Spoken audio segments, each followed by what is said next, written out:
আসসালামু আলাইকুম, আমি কেমন আছেন? ভালো আছি। তো আজ আমি কিছু স্কুল লাইফে কিছু কথা তোমাদের মধ্যে তুলে ধরবো। তো ভিডিওটা প্লিজ শেষ পর্যন্ত দেখো, আর আমার এসকে মাহবুব আমার চ্যানেলটা তোমরা একটু সাবস্ক্রাইব করে পাশে থাকো। আমি যত নতুন নতুন ভিডিও আপলোড করবো সর্বপ্রথম তোমরা দেখতে পারবে। খোদা হাফেজ।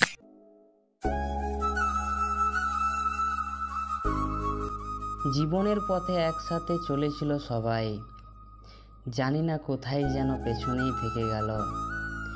এ জীবনে চলার পথে বন্ধুরা সব হারিয়ে গেল।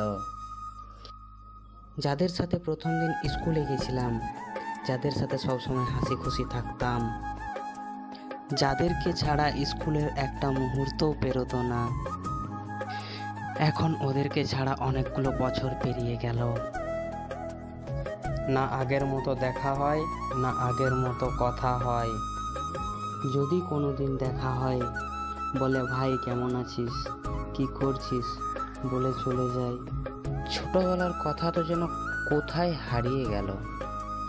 ওই দিনগুলো কত ভালো ছিল, কতই না ভালো ছিল ওই সময়টা।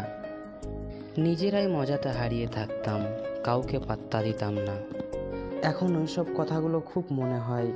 টিফিনে বন্ধুদের সাথে ঝগড়া, ডাস্টার নিয়ে ছোড়াছুড়ি করা, পেছনের বেঞ্চে বসে স্যার ম্যাডামদের নাম ধরে ডাকা, ক্লাস শেষে সবাই একসাথে বসে আড্ডা, আরও কত কি। কোনো সময় ভাবি যদি ওই দিনগুলো ফিরে আসতো কত মজাই না হতো। সেই পুরনো বন্ধু, সেই পুরনো ক্লাসরুম, আর আমাদের শ্রদ্ধেয় মাস্টার মশাই।